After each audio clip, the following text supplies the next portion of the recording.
kita semuanya, masih memberikan kesehatan serta al-afiyah, sehingga di hari-hari yang tersisa di 10 terakhir bulan suci Ramadan kita masih bisa bersemangat memaksimalkan kemampuan untuk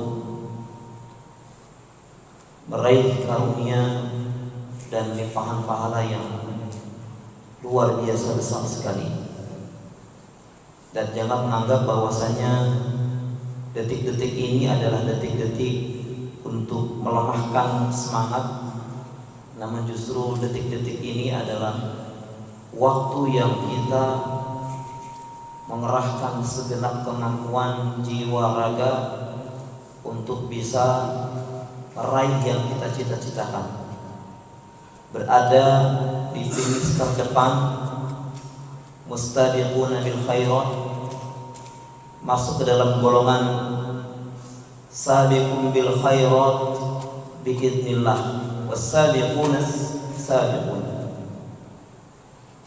Rasulullah sallallahu alaihi wasallam telah mengabarkan, raqiba anhu rajulin dakhala alaihi ramadan falam yughfar lahu. Celaka seseorang yang memasuki Ramadan tetapi dosanya tidak diampuni. Kekhawatiran seorang muslim dengan doa malaikat Jibril yang diaminkan oleh Rasulullah SAW seharusnya menggelayut dalam jiwa kita. Mungkinkah kita termasuk golongan yang didoakan oleh Nabi termasuk yang celaka karena hadir di Ramadan tapi dosa-dosanya tidak diampuni? Apakah demikian? Orang yang tidak diampuni kesalahannya ketika dia berada di Ramadan adalah orang yang celaka. Kita katakan dia adalah orang yang celaka, karena perlu dipahami bahwasanya poin penting yang harus kita ingat, garis bawahi adalah ketakwaan. Salah satu faidah dampak yang didapatkan ketika seseorang mendapatkannya adalah yukaffir anhum sayyi'atihim wa yaghfir lahum. Dihapuskan kesalahan-kesalahannya dan dimaafkan oleh Allah Subhanahu wa taala. Ini buah dari ketakwaan. Allah Subhanahu wa taala berfirman dalam surat Al-Anfal ayat yang ke-29, ya ayyuhalladzina amanu in tattaqullaha yaj'al lakum furqana wa yukaffir 'ankum sayyi'atikum wa yaghfir lakum wallahu dzul fadlil 'adzim. Hai orang-orang yang beriman, jika kalian bertakwa kepada Allah, niscaya Allah akan menganugerahkan Al-Furqan.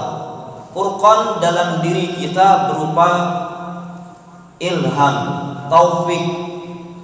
Ketika kita berjalan dalam kehidupan dunia ini, taufik ini yang akan mengawal kita sehingga kita bisa menentukan mana yang benar, mana yang batil.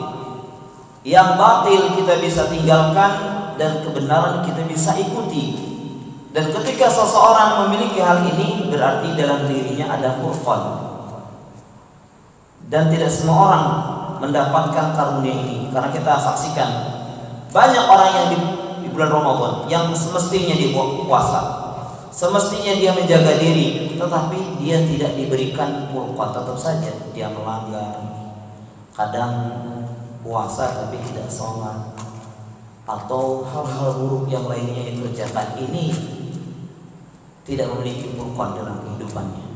Atau dia hafal Quran tapi di Ramadan enggak baca Quran, malah jauh dari Allah, sedikit sekali ingatnya sama Allah. Berarti dalam dirinya tidak ada furqan. Wa yukaffir 'ankum sayyi'atikum wa yaghfir lakum. Allah berikan penghapusan kesalahan-kesalahannya dan diberikan maaf oleh Allah Subhanahu wa taala. Inilah tujuan kenapa takwa itu dibangun, dibentuk. Ketika saum membentuk kita bertakwa, tujuannya ini. Wa may yattaqillaha yukaffir 'ankum sayyi'atikum. Wa may yattaqillaha yukaffir 'ankum sayyi'atikum wa yu'dhim lahu ajra. Siapa yang bertakwa kepada Allah, Allah akan hapuskan kesalahan-kesalahannya dan Allah akan karuniakan pahala yang besar. Sehingga di penghujung Ramadan Rasulullah mengabarkan harapan yang didapatkan dari seorang muslim yang berpuasa adalah seluruh kesalahannya dihapuskan sampai dosa besarnya pun tidak tersisa, semuanya melainkan dimaafkan oleh Allah Subhanahu wa taala. Sehingga kita diajarkan untuk mengucapkan Allahumma innaka 'afuwun tuhibbul 'afwa. Al-'afwu artinya di dunia perkaranya dimaafkan oleh Allah Subhanahu wa taala. Di akhirat berarti tidak ada lagi lanjutan perkara persidangan sangkut paut yang berkaitan dengan dosa yang kita kerjakan. Sama sekali diputihkan, dibersihkan, tidak ada lagi lanjutan kasus. Beda ketika seseorang dia mendapatkan maghfirah, tetapi urusan persidangan, urusan akhirat bisa saja tetap berlanjut. Al-'afwu, kita sama sekali minta kepada Allah hal yang terjadi pada diri kita selesai sudah.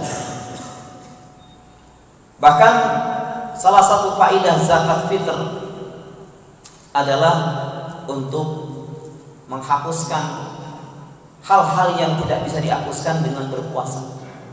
Sehingga kedudukan zakat fitr ini seperti para ulama katakan sebagai sujud sahwi dalam sholat. Ketika dia salah, baik lebih rakaat atau bilangan atau kurang, maka sujud sahwilah yang menjadi peleburnya. Bahkan dengan sholat Id al-Fitr, sholat Id seseorang hadir, sebetulnya doa sudah selesai. Semua dosa-dosanya dimaafkan oleh Allah Subhanahu wa taala. Tapi kenyataannya Rasulullah sallallahu alaihi wasallam mengabarkan ragiba'an rajulin. Celaka seorang yang memasuki Ramadan tetapi dosanya tidak diampuni. Ini menunjukkan banyaknya dari umat Rasulullah sallallahu alaihi wasallam yang mengalami demikian. Sebagaimana banyaknya Rasulullah mengabarkan ruba sha'imin hadduhu min siyami al-ju' wal 'atash. Berapa banyak orang yang berpuasa tapi tidak ada nilai pahalanya kecuali dahaga dan lapar saja. Kita berlindung pada Allah Subhanahu wa taala di hari-hari tersisa di penghujung Ramadan ini.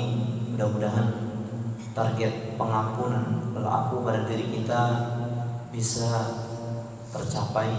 Allah menghapuskan sehingga ketika kita berhadapan dengan bulan-bulan ke depan, kita dalam kondisi hati bersih, jiwa raga kita bersih, sehingga dalam menempuh perjalanan hidup, hidayah, taufik, kebaikan-kebaikan akan mudah kita dapatkan, sehingga hidup kita ke depan berada dalam bimbingan.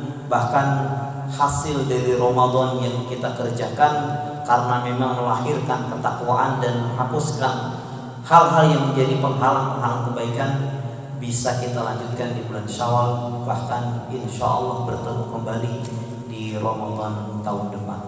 Aqulu qawli hadza astaghfirullah li wa lakum subhanahu wa bihamdihi asyhadu an la ilaha illa anta astaghfiruka wa atubu ilaik. Assalamualaikum warahmatullahi wabarakatuh.